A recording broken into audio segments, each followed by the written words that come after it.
안녕하세요. 세상의 여러가지 이야기들을 알려주는 알려줄게입니다.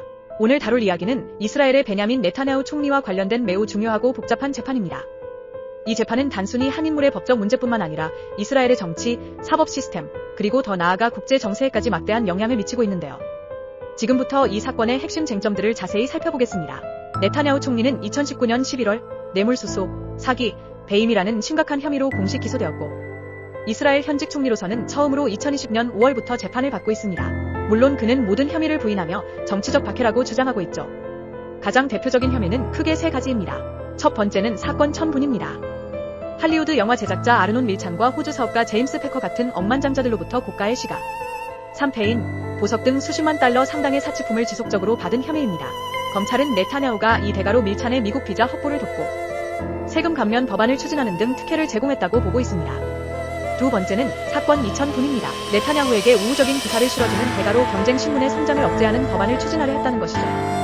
검찰은 두 사람이 공동의 이익 증진을 위해 논의했다고 밝혔습니다. 세 번째는 사건 4,000분입니다. 그가 소유한 뉴스 웹사이트에 자신과 아내에 대한 긍정적인 보도를 요구했다는 혐의입니다. 이 혐의들은 유죄가 확정될 경우 최대 10년의 징역형에 처해질 수 있는 중범죄입니다. 네타냐후 총리의 재판은 2020년 시작된 이래 여러 차례 지연되어 왔습니다.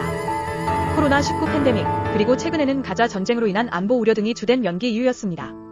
가장 최근에는 2025년 6월 29일 예루살렘 법원이 네타냐후 변호인단의 요청을 받아들여 증언 연기를 수용했습니다. 이란과의 안보 문제와 하마스와의 전쟁이라는 국가 안보 문제를 이유로 들었죠. 심지어 네타냐후 총리가 직접 군사정보수장과 모사드 국장까지 대동하고 법원에 나타나 재판 연기를 요청하는 이례적인 일도 있었습니다. 이 재판은 단순히 네타냐후 개인의 문제가 아닙니다. 이스라엘 국내 정치, 특히 사법부의 독립성과 직결되어 큰 논란을 낳고 있습니다.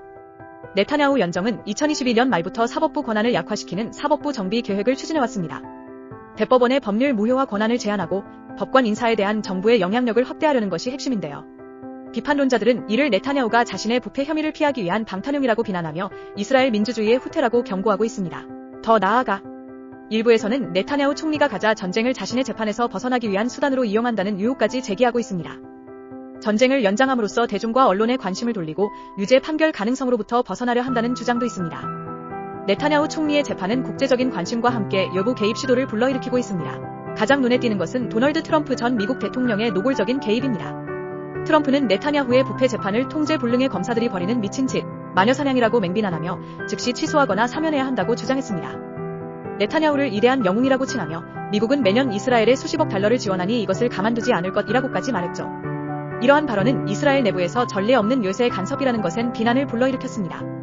하지만 네타냐후는 트럼프의 발언을 자신의 SNS에 공유하며 감사를 표했습니다. 여기에 국제형사재판소 ICC의 움직임까지 더해졌습니다. 2024년 11월 ICC는 네타냐후와 요아브 갈란트 전 국방장관에 대해 가자 지구에서의 전쟁 범죄와 반인도적 범죄 혐의로 체포영장을 발부했습니다.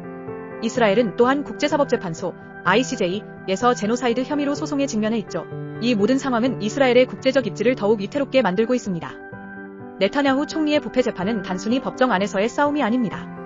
이스라엘 민주주의의 미래, 국내 정치의 안정성, 그리고 가자 전쟁을 둘러싼 복잡한 국제 문제들이 모두 얽혀있는 거대한 퍼즐과 같습니다. 재판 지연 시도와 사법부 개혁 추진은 이스라엘의 법치주의에 대한 우려를 증폭시키고 있습니다.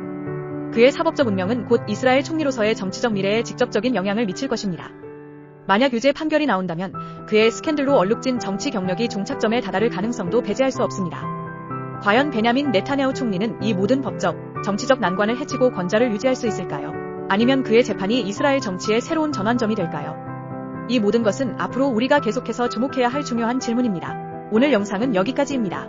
이 중요한 이슈에 대한 여러분의 생각은 어떠신가요? 댓글로 자유롭게 의견을 남겨주세요. 채널 구독과 좋아요도 잊지 마시고요. 다음 영상에서 다시 뵙겠습니다.